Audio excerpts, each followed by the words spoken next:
বন্ধুরা এবার ফিজিক্যাল সায়েন্সের যে কোশ্চেন, বন্ধুরা ফিজিক্যাল সায়েন্সের যে প্রশ্ন রয়েছে সেই প্রশ্ন যদি আমরা ভালো করে দেখি তো আমরা তার উত্তরগুলো দেওয়ার চেষ্টা করছি। এখানে তোমাদের বিদ্যালয়ে পাঠ্য অষ্টম শ্রেণীর পরিবেশ বিজ্ঞান বইটি আনুমানিক আয়তন কোন বিকল্পটি সবথেকে কাছাকাছি হবে। তো এটার প্রশ্নের উত্তর হবে, 1 নম্বর প্রশ্নের উত্তর হবে B, 10⁻⁵ metre cube. Question number 2, question number 2 এর যে উত্তর হবে সেটা হচ্ছে বলে দেই, 2 এর হবে বি অপশনটি, both X moves with a constant acceleration and Y moves with constant velocity. অর্থাৎ এক্স ও ওয়াই দুই ব্যক্তি স্থির অবস্থায় জগিং করতে করতে নিয়মিত গতিতে দৌড়াতে একটি রাস্তা ধরে চলছে এবং রাস্তাটি একটি স্কেলের মাধ্যমে বোঝানো হয়েছে। এখানে প্রশ্নের প্যাটার্ন গতবারের থেকে একটু আলাদা। 3 নম্বর প্রশ্ন যদি আমরা একটু ভালো করে দেখি, একটু উল্টে গেছে এখানে পিডিএফ করার সময়। তো এখানে 2 নম্বর প্রশ্নের উত্তর কি বললাম, বি অপশন, অর্থাৎ এক্স সমতারণ নিয়ে চলছে এবং ওয়াই সমবেগে চলছে, বি নম্বর অপশন। 3 নম্বর অপশনের ক্ষেত্রে যেটা হচ্ছে সেটা হচ্ছে যে কোনো দুটি বস্তুর মধ্যে ঋণাত্মক আধান রয়েছে এবং একটি আধানের পরিমাণ অপরটির তুলনায় অনেক বেশি। এই বস্তু দুটিকে পরস্পরের খুব কাছাকাছি আনা হলে তাদের মধ্যে কি হবে। তো 3-এর যে অপশন হবে সে 3-এর অপশন হবে সি অপশন, দ্যাট ইজ আবেশের কারণে আকর্ষণও লক্ষ্য করা যেতে পারে। এক্ষেত্রে সর্বদাই বিকর্ষণ দেখা যাবে তা নয়। 3-এর সি নম্বর অপশন এখানে দেওয়া হয়েছে। 4-এর প্রশ্নগুলো দেখো, একটি ডিজিটাল তুলা যন্ত্রের উপর আংশিক জল ভরা একটি বিকার রাখলে 500 গ্রাম পার দেখায়। একটি লোহার টুকরো ওই জলে ফেললে সেটি পুরোপুরি ডুবে যায় এবং কোনো জল উপচে পড়ে না। তো এই প্রশ্নের উত্তর, এই অবস্থায় তুলা যন্ত্রের পাঠ হয় 600 গ্রাম। এবার ওই টুকরোটিকে তুলে সুতোয় বেঁধে সুতোর এক প্রান্ত ধারে ঝুলন্ত অবস্থায় টুকরোটিকে এমনভাবে বিকারের জলে নামানো হলো যাতে পুরোপুরি, অর্থাৎ এই প্রশ্নটির উত্তর হচ্ছে 4 নম্বর প্রশ্ন, যেটি হচ্ছে 4 নম্বর প্রশ্নের উত্তর হবে এ। 5 নম্বর প্রশ্ন, এখানে দুটি এম এবং 5m কে একটি নির্দিষ্ট দূরত্বে রাখা রয়েছে। নিউটনের মহাকর্ষ সূত্রের অনুসরণে তাদের উপর ক্রিয়াশীল বলের অভিমুখের তীর দ্বারা সূচিত করা হয়েছে এবং তাদের মান উল্লেখ করা হয়েছে। এখানে সঠিক বিকল্পটি নির্বাচন করতে বলা হয়েছে তোমাদের। তো এক্ষেত্রে ভালো করে লক্ষ্য করে দেখো যে কি হয়।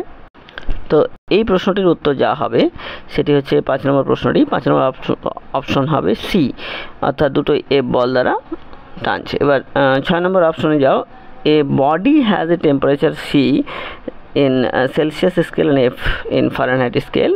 The relation between C and F is, এখানে ওই 9C = ওই উত্তরটা হবে 5F, ওই উত্তরটি, অর্থাৎ এক্ষেত্রে উত্তর হবে 6-এর এ, অর্থাৎ 9C + 160 = 5F, এইটা হচ্ছে উত্তর। তো 6-এর প্রশ্নের উত্তর হচ্ছে এ। এবার আমরা পরের প্রশ্নে যাই, অর্থাৎ 6 নম্বর প্রশ্ন হলো। এবার 7-এর প্রশ্নটি হচ্ছে, এখানে 9, 10 রয়েছে, 7-এর প্রশ্ন পেয়েছি। 7-এর প্রশ্ন রয়েছে, এখানে কি রয়েছে, 7-এর প্রশ্নের উত্তর হবে বি, অর্থাৎ x গ্রাম। এক্ষেত্রে লক্ষ্য করে দেখো, yt2 / xt1, এটা হচ্ছে 7-এর উত্তর, 7-এর বি।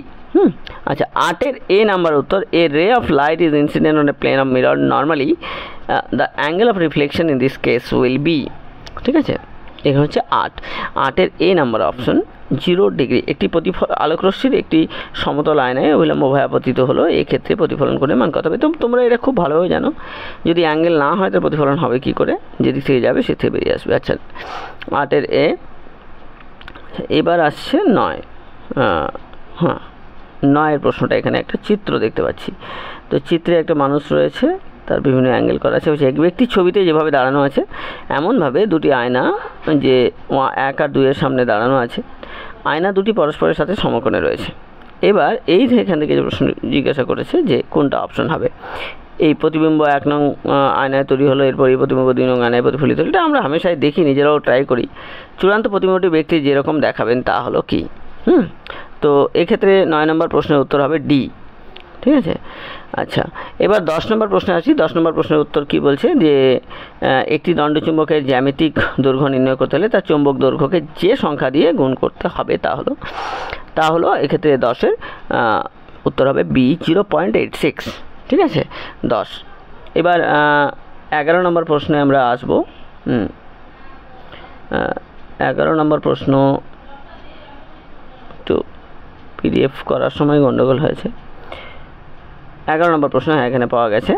11 নম্বর প্রশ্ন বলছে ফর্মিক অ্যাসিড একটা গঠন দেওয়া হয়েছে, জলে দ্রবীভূত হলে ABCD এর মধ্যে কোন বন্ধনটি ভেঙে যাবে।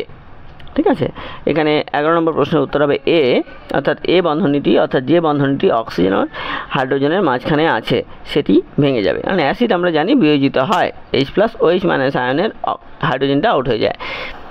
ঠিক আছে।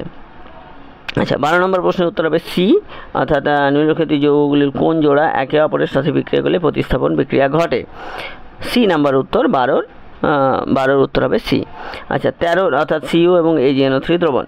13 নম্বর প্রশ্ন which of the following compound cannot act as oxidising agent. এই প্রশ্নটি আমি বলেছিলাম এবং এটি কমন এসেছে আমার সিলেবাস, এটা সাজেশনে ছিল, একটি প্রশ্নই কমন এসেছে ধরে। তো এই 13 নম্বর প্রশ্নের উত্তর হবে সি, H2S। এবার 14 নম্বর প্রশ্ন দেখো। 14 নম্বর প্রশ্নে বলা হয়েছে যে এটার অপশনও কিন্তু সি হবে, অর্থাৎ নিচের কোন ধাতুটি অ্যাসিড ও ক্ষার উভয়ের সাথে বিক্রিয়া করে হাইড্রোজেন উৎপন্ন করে।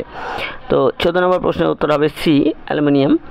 আচ্ছা, 15 নম্বর অপশন হবে সি, CO2, অর্থাৎ পরীক্ষাগারে বাতাসের ঊর্ধ্ব অপসারণ পদ্ধতি দ্বারা কোন গ্যাসটি সংগ্রহ করা হয়, কার্বন ডাইঅক্সাইড। ঠিক আছে। আচ্ছা, 15। এবার 16 নম্বর প্রশ্নে যাও। 16 নম্বর প্রশ্নকে বলা হয়েছে নিচের কোন পদার্থটি অক্সিজেন গ্যাস শোষণ করতে সক্ষম। তো এটার অপশন হবে 16 নম্বর অপশনের উত্তর হবে বি, অর্থাৎ ক্ষারীয় পটাশিয়াম পারম্যাঙ্গানেট, আমরা জানি এটা সবাই।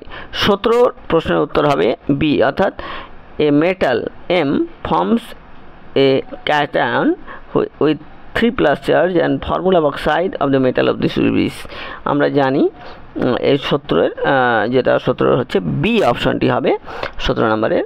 এবার হচ্ছে 18 নম্বর প্রশ্নে আসি।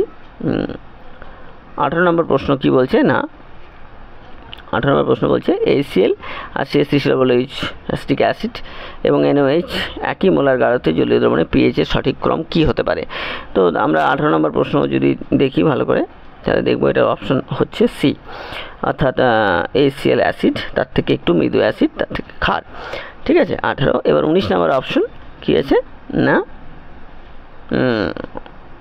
জলের তড়িৎবিশের সময় ক্যাথোডে 10 লিটার গ্যাস উৎপন্ন হয়, একই তাপমাত্রা এবং চাপে অ্যানোডে উৎপন্ন গ্যাসের পরিমাণ কত হবে। ঠিক আছে, এক্ষেত্রে তোমার প্রশ্নের উত্তর 19-এর বি হবে। খুব সহজ প্রশ্ন এসেছে। এবার কারণ হাইড্রোজেন আর অক্সিজেনের ক্ষেত্রে জলের তড়িৎবিশেষ উৎপন্ন হবে। আচ্ছা, 20 নম্বর প্রশ্নের উত্তর হচ্ছে বি, সোডিয়াম হাইড্রোক্সাইড। ঠিক আছে। আচ্ছা, এবার এই 20টি প্রশ্ন তোমাদের ফিজিক্যাল সায়েন্স থেকে এসেছিল। এবার 21 নম্বর প্রশ্ন থেকে প্রবাবলি ম্যাথমেটিক্স রয়েছে। তো 21 নম্বর প্রশ্নের উত্তর আমরা দিচ্ছি, তোমরা একটু ওয়েট করো। ঠিক আছে, ধন্যবাদ।